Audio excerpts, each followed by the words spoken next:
یعنی خشکی کے لیے بنا رہے ہیں، تو یہ کیسے چلے گی؟ حضرت نوح علیہ السلام نے جواب میں فرمایا عنقریب تم جان لو گے۔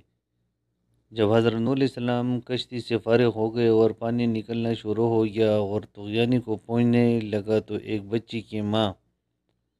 کو اپنے بچے پر بہت خوف ہوا اور یہ اس سے بہت ٹوٹ کر محبت کرتی تھی، تو یہ ماں اپنے بچے کو لے کر پہاڑ کی طرف چلی۔ جب پہاڑ کی تہائی بلندی پر پہنچ گئی تو پانی بھی اس حد تک پہنچ گیا۔ ماں پھر بچے کو لے کر اوپر چڑھی حتیٰ کہ پہاڑ کی چوٹی پر پہنچ گئی، لیکن پانی بھی اوپر چڑھتا رہا حتیٰ کہ پانی ماں کی گردن تک پہنچ گیا، لیکن ماں نے اپنے ممتا سے بے تاب ہو کر بچے کو دونوں ہاتھوں میں اٹھا کر اوپر اٹھا لیا، یعنی سر سے بلند کر لیا، لیکن دونوں غرق ہو گئے۔ تو اللہ ان کافروں میں سے کسی پر رحم فرماتا تو اس بچے کی ماں پر رحم فرماتا۔ یہ حدیث غریب ہے اور حضرت کعب احبار اور مجاہد اور کئی ایک سے اس قصے جیسے روایت منقول ہیں، اور یہ بات بھی ہے کہ یہ حدیث موقوف ہیں اور کعب احبار جیسے حضرات رحمۃ اللہ علیہ سے منقول ہیں، واللہ اعلم۔ الغرض مقصود یہ ہے کہ اللہ عز و جل نے کافروں میں سے کسی ایک کو بھی زندہ زمین کے تختے پر بستہ نہ چھوڑا۔ لہذا بعض مفسرین کا یہی خیال کیسے صحیح ہو سکتا ہے کہ عوج بن عنق یا ابن عناق یہ حضرت نوح علیہ السلام سے پہلے جو حضرت موسیٰ علیہ السلام کے زمانے تک زندہ رہا، اور وہ کافر متکبر سرکش بھی تھا اور وہ برا آدمی تھا، حتیٰ کہ کہتے ہیں اس کی ماں آدم علیہ السلام کی بیٹی تھی، اس نے اس کو زنا سے جنم دیا، اور وہ اپنے انتہائی لمبے قد کے ساتھ سمندروں کی گہرائی سے بھی مچھلی پکڑ لیتا اور اس کو سورج کی تپش میں بھونتا۔ اور حضرت نوح علیہ السلام جب کشتی میں تھے تو یہ ان سے کہتا یہ کشتی تیرا کیسا پیالہ ہے، اور اس طرح آپ علیہ السلام سے مذاق کرتا۔ اور بعض مفسرین ذکر کرتے ہیں کہ اس کا قد 3335 گز لمبا تھا۔ یہ سب یعنی لغو اور بے سر و پا بے اصل باتیں تفسیر و تاریخ کی کتابوں میں کسی نے ذکر کر دی ہیں، ان حکایاتوں سے ہم کچھ ذکر نہیں کرتے، اس لیے کہ یہ اعتماد سے گری ہوئی ہیں اور رقیق باتیں ہیں جو عقل و نقل کے بالکل خلاف ہیں۔ عقل کی تو اس طرح خلاف ہیں کہ دیکھیں حضرت نوح علیہ السلام کا بیٹا تو اپنے کفر کے پاداش میں نیست و نابود ہو گیا، جبکہ ان کے والد مکرم امت کے نبی اور اہل ایمان کے قائد ہوں، اور عوج بن عنق یا عناق اپنے سب سے زیادہ ظلم و سرکشی کے باوجود زندہ سلامت رہے، اور اللہ نے ان میں سے کسی بچے اور اس بچے کی ماں کو تو چھوڑا نہیں، اور اس متکبر سرکش فاجر فاسق شیطان کو چھوڑ دیا۔ اور نقل کے خلاف اس طرح ہے کہ اللہ نے فرمایا پھر ہم نے دوسروں تمام کو غرق کیا، اور فرمایا نوح نے بددعا کی اور کہا پروردگار زمین پر کافروں میں سے کسی کو بستہ نہ چھوڑ۔ پھر یہ قط اور لمبائی اس حدیث کے مخالف ہیں جو صحیحین میں حضور صلی اللہ علیہ وسلم سے مروی ہیں۔ آپ صلی اللہ علیہ وسلم نے فرمایا بے شک اللہ نے آدم کو 60 ہاتھ پیدا فرمایا، پھر جب سے مخلوق مسلسل گڑتی چلی آ رہی ہیں اب تک، تو یہ اس صادق و مصدوق معصوم کی بات ہے جو اپنے خواہش سے نہیں بولتا، بلکہ وہ وہی ہی ہوتے ہیں جو آپ کو بھیجی جاتی ہیں۔ فرمایا کہ مخلوق جب سے اب تک مسلسل گڑتی چلی آ رہی ہیں، یعنی آپ کے فرمانے تک بھی، اور بلکہ قیامت تک یہی سلسلہ چلتا رہے گا۔ لہٰذا اس حدیث سے معلوم ہوتا ہے کہ آدم کی اولاد میں آپ سے قطع اور اہل کتاب کی کافروں جھوٹوں کی بات کو تسلیم کیا جا سکتا ہے جنہوں نے اللہ کی کتاب کو بدل ڈالا، تحریف و تعویل کر ڈالی، مضامین کو ایک دوسرے کی جگہ رکھ دیا۔ تو جب خدائی کتاب کے ساتھ ان کا یہ معاملہ ہے تو جو خبر ویسے ہی ہیں اس پر یہ کتنے امانت دار ہو سکتے ہیں، جبکہ وہ خائن اور کذاب لوگ ہیں جن پر قیامت تک اللہ کی لعنت و پھٹکار برستے رہے گی۔ میرا تو یہ خیال ہے کہ یہ اوج بن عنق کی خبر ان بعض زندیق و فاجر و فاسق لوگوں کی افواہیں ہیں جو شروع سے انبیاء کی دشمنی پر تلے ہوئے ہیں، واللہ عالم۔ پھر حضرت نوح علیہ السلام نے اپنے بیٹے کے بارے میں جو اللہ سے عرض و التجا کی، اس کا ذکر ہے، اور وہ یہ تھی کہ حضرت نوح علیہ السلام نے اللہ سے اپنے بیٹے کے متعلق مغفرت و نجات کی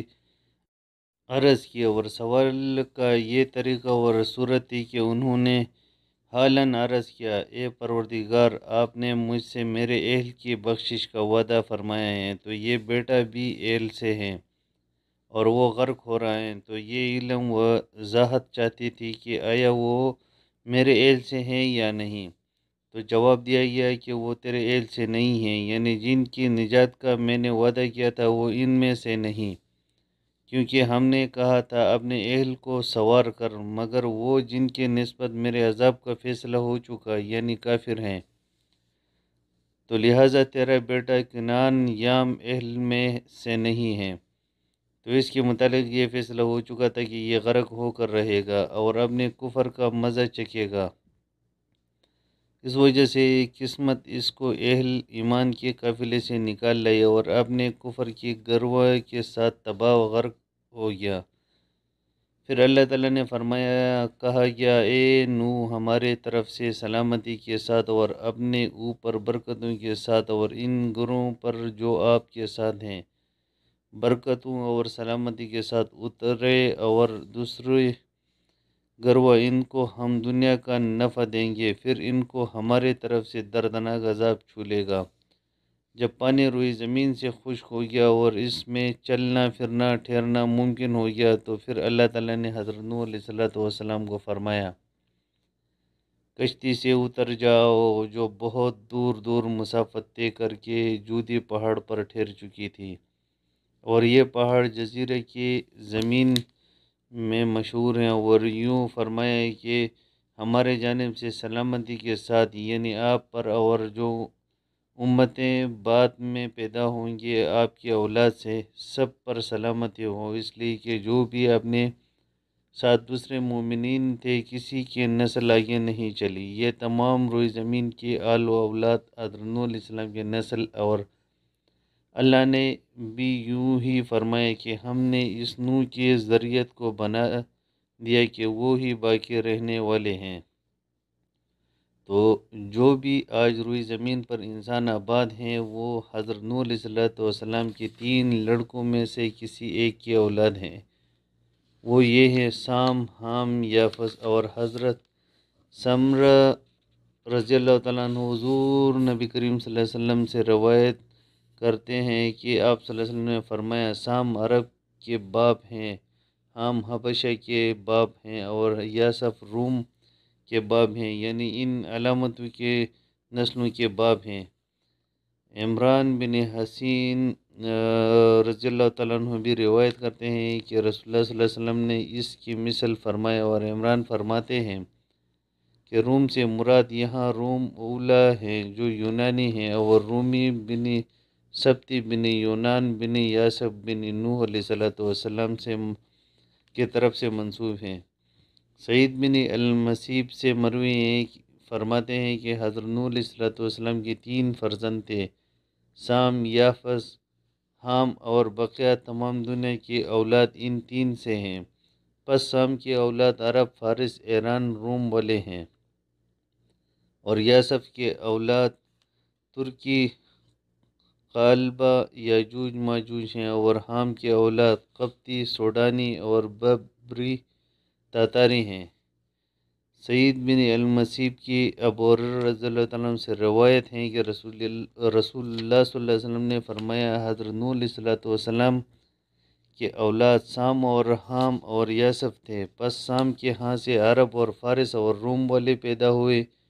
اور ان میں بلائی ہیں، اور یاسف کے ہاں سے یاجوج ماجوج اور ترک اور قالبہ پیدا ہوئے اور ان میں کوئی خیر نہیں ہے، اور حام کے ہاں سے قبطی، بربری، تاتاری اور سوڈانی والے پیدا ہوئے، اور ایک قول یہ بھی ہے کہ حضرت نوح علیہ السلام کے یہ تین فرزند نوح کے ہاں طوفان کے بعد ہی پیدا ہوئے، اور طوفان سے پہلے کنعان تھا جو غرق ہو گیا، اور ایک اور لڑکا تھا عابد نام کا، وہ اپنے موت مر گیا تھا۔ لیکن صحیح یہ ہے کہ تینوں لڑکے ماں اپنے عورتوں اور اپنے والد کی کشتی میں موجود تھے، اور تورات میں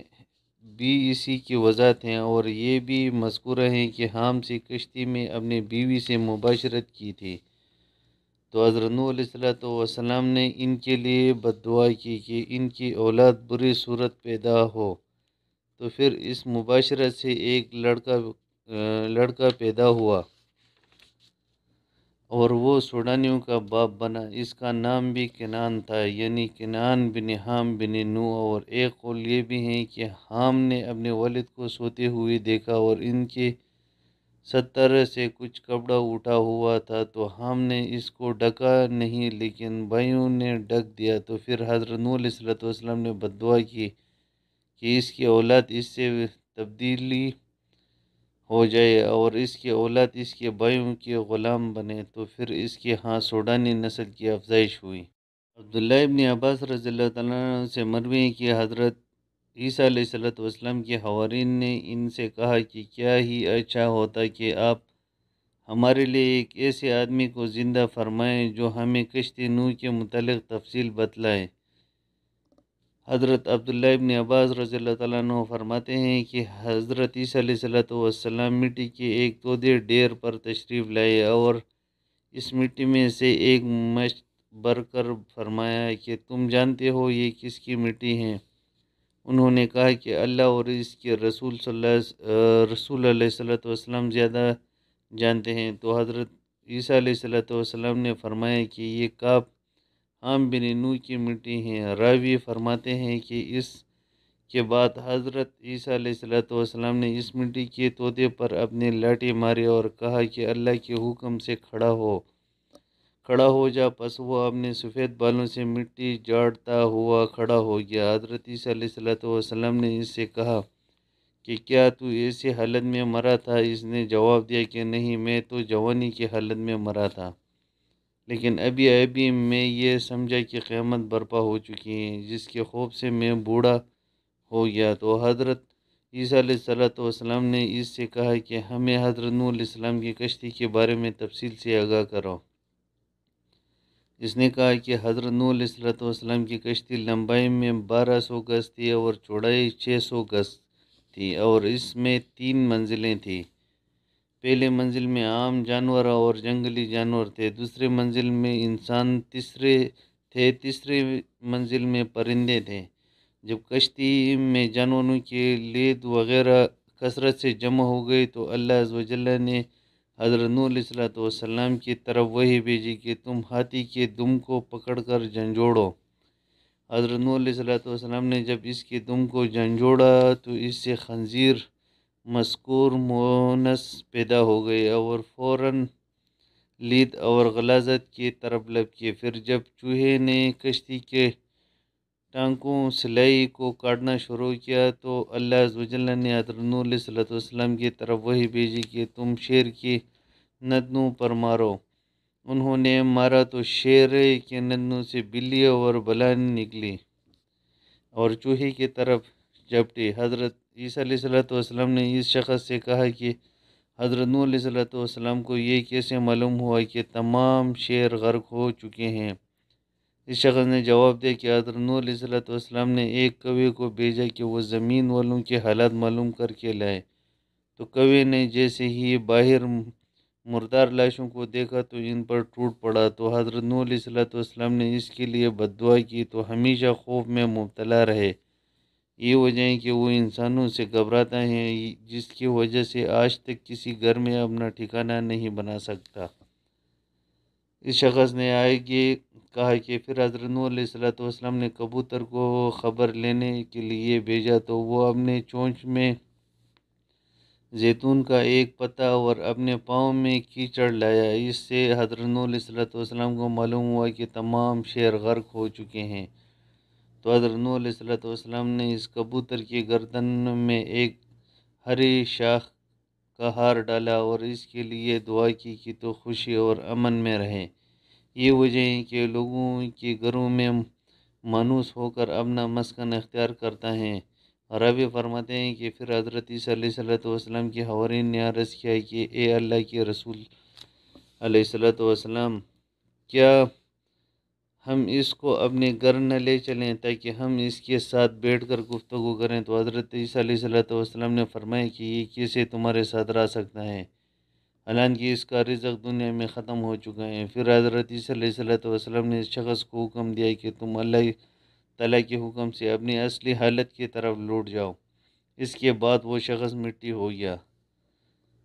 حلوہ بن احمد اکرمہ سے اور اکرمہ حضرت ابن عباس رضی اللہ تعالیٰ عنہ سے روایت کرتے ہیں کہ فرمایا عبداللہ ابن عباس نے کہ حضرت نوح علیہ السلام کے ساتھ کشتی میں 80 اشخاص تھے اور ہر ایک کے ساتھ اس کا کنبہ بھی تھا، اور یہ لوگ کشتی میں تقریباً 150 دن رہے، اور اللہ تعالیٰ نے کشتی کا رخ مکہ مکرمہ کی طرف پھیر دیا تھا، اور کشتی 40 دن بیت اللہ کی چکر لگاتے رہے۔ اس کے بعد اس کا رخ جبل جودی کی طرف پھیرا دیا گیا، وہی جا کر کشتی ٹھہر گئی۔ پھر حضرت نوح علیہ السلام نے زمین کی خبر لینے ایک کوے کو بھیجا، تو کوے نے مردار دیکھے تو ان پر جھپٹ پڑا اور تاخیر کی، جس کی وجہ سے کبوتر کو بھیجا، تو کبوتر ایک زیتون کے پتے کو لے کر آیا اور اس کے پاؤں کیچڑ میں لتڑے ہوئے تھے، جس کو دیکھ کر حضرت نوح علیہ السلام نے اندازہ لگایا کہ زمین خشک ہو چکی ہے۔ پھر حضرت نوح علیہ السلام جودی پہاڑ سے زمین پر اتر آیا اور پھر ایک بستی کو تعمیر کیا جس کا نام سمانین رکھا، یعنی 80 آدمیوں کی بستی۔ اسی دوران ان ایک مرتبہ صبح کو اٹھے تو ہر آدمی کی زبان بدل چکے تھے، یعنی 80 زبانیں ہو چکی تھیں، اور ان میں سے ایک زبان عربی کی تھی، بقیہ زبانیں کوئی بھی ایک دوسرے کی نہیں سمجھ رہا تھا۔ تو حضرت نوح علیہ السلام ہر ایک کی ترجمانی فرماتے تھے، اور قتادہ رحمۃ اللہ علیہ وغیرہ فرماتے ہیں کہ قوم نوح کے یہ افراد جبکہ 10 تاریخ کو کشتی میں سوار ہوئے اور 150 دن چلے رہے، جن میں سے ایک مہینہ جبل جودی پر ٹھہرے رہے، پھر محرم الحرم کی 10ویں تاریخ کو کشتی سے باہر آئے۔ اور ابن جریر ایک خبر مرفوع میں ذکر کرتے ہیں کہ اس دن یہ لوگ شکریہ کے طور پر کہ اس دن ان کو سیلاب کے عذاب سے نجات حاصل ہوئی، روزہ رکھتے تھے۔ حضرت ابی ہریرہ رضی اللہ تعالیٰ عنہ سے مروی ہے کہ نبی کریم صلی اللہ علیہ وسلم ایک مرتبہ یہودیوں کے پاس سے گزرے کہ وہ لوگ یوم عاشور کو روزہ رکھے ہوئے تھے۔ آپ صلی اللہ علیہ وسلم نے فرمایا کہ تم کس چیز کا روزہ رکھتے ہو؟ انہوں نے جواب دیا کہ اس دن اللہ تعالیٰ نے حضرت موسیٰ علیہ السلام اور بنی اسرائیل کو غرق ہونے سے نجات دی، جبکہ فرعون کو غرق کر دیا، اور اسی دن حضرت نوح علیہ السلام کی کشتی جبل جودی پر ٹھہر گئی۔ تو اس پر حضرت موسیٰ علیہ السلام اور حضرت نوح علیہ السلام نے اللہ تعالیٰ کا شکریہ ادا کرتے ہوئے روزہ رکھا۔ تو نبی کریم صلی اللہ علیہ وسلم نے فرمایا، میں زیادہ حقدار ہوں کہ موسیٰ علیہ السلام کی محبت میں روزہ رکھوں، جبکہ یہودی بھی رکھتے ہیں۔ اور نبی کریم صلی اللہ علیہ وسلم نے اپنے صحابہ رضی اللہ تعالیٰ عنہ سے فرمایا کہ تم سے جو شخص صبح کرے اس حالت میں کہ اس نے صبح صادق کے بعد کچھ کھایا پیا نہ ہو،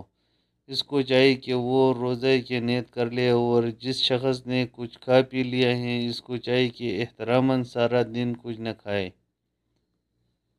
اس واقعے میں بعض جاہلین نے یہ ذکر کیا ہے کہ ان کے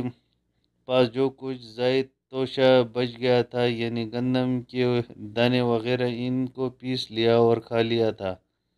اور انہوں نے عصمت کا سرما لگایا تھا کہ کشتی میں کئی دن اندھیرے میں رہنے کے بعد باہر فضا کی روشنی سے مستفید ہو سکیں۔ اس قسم کی باتیں صحیح نہیں ہیں، اور اس کے متعلق بعض بزرگوں سے اقوال منقول ہیں کہ بنی اسرائیل سے منقول ہیں جن پر اعتماد نہیں کیا جا سکتا اور ان کی اقتداء بھی نہیں کی جا سکتی۔ واللہ اعلم۔